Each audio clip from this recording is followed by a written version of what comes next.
Bonsoir à tous et bienvenue dans ce point de l'actualité. Une brigade spéciale pour lutter contre le remblayage anarchique du domaine public. Elle est composée d'une vingtaine d'agents des affaires maritimes et dotée de matériel d'intervention. Cette brigade doit veiller à la régularité des opérations d'aménagement des rivages de la mer et des voies d'eau intérieures. Selon les chiffres des affaires maritimes, ce sont au total 2 300 000 mètres carrés qui sont remblayés pour la seule ville d'Abidjan en 2019.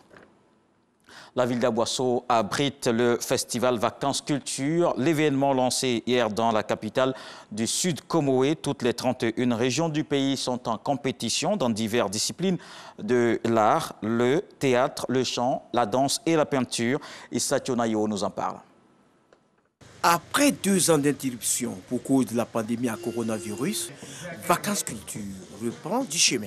Aboisseau, la capitale du Sud Comoé, abrite la 26e édition.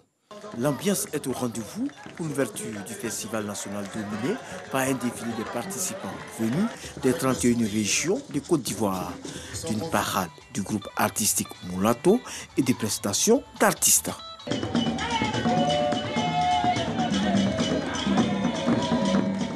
On attendait 45 groupes finalistes. Aujourd'hui, on se retrouve avec 87 groupes. C'est-à-dire que vraiment, pour ne pas dire qu'on a doublé 87 groupes finalistes, pour dire que l'engouement est encore là. Vacances Culture a révélé de grands artistes en Côte d'Ivoire.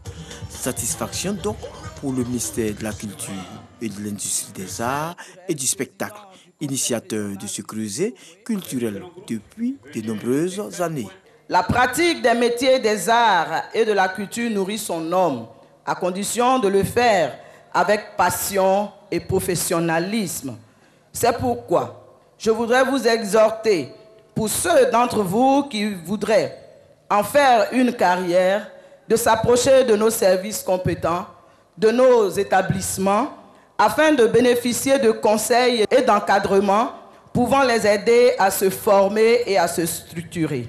Le patron de la cérémonie, Eugène Akaawele, président du Conseil économique, social, environnemental et culturel, indique que l'art et la culture sont des leviers importants pour le développement du pays. Il exhorte pour ce faire les jeunes au travail. Ce festival est une plateforme idéale de mise en exergue et de promotion de vos valeurs, de vos potentialités artistiques et culturelles. Je vous invite donc à demeurer les porte-flambeaux contemporains d'une jeunesse au travail. Ce rendez-vous d'expression culturelle a été également l'occasion pour Eugène Akaawele d'exhorter les jeunes à la paix et à la cohésion. Les outils de lutte contre la corruption seront bientôt enseignés en Côte d'Ivoire, du préscolaire à l'université. Les apprenants vont recevoir des enseignements sur les conséquences de la pratique. C'est une volonté affichée de la haute autorité de la bonne gouvernance. Le chronogramme de mise en œuvre du projet prévoit une phase expérimentale avant la généralisation en septembre 2023. En attendant, des experts et acteurs concernés ont commencé l'élaboration des curricula et les modules de formation. Dans le reste de l'actualité au Mali, l'ancien Premier ministre malien Soumeilou Boubèye Maïga, placé sous mandat de dépôt ce jeudi, une décision de la Chambre d'accusation de la Cour suprême.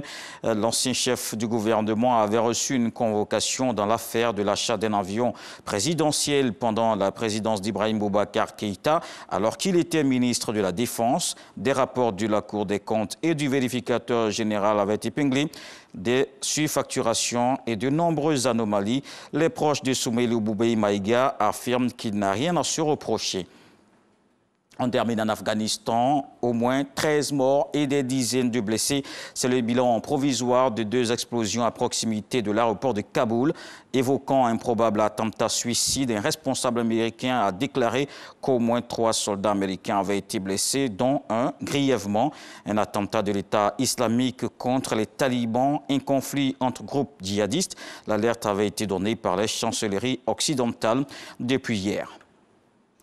Je vous donne rendez-vous à 20 h pour la grande édition, mais à suivre tout de suite les infos régionales.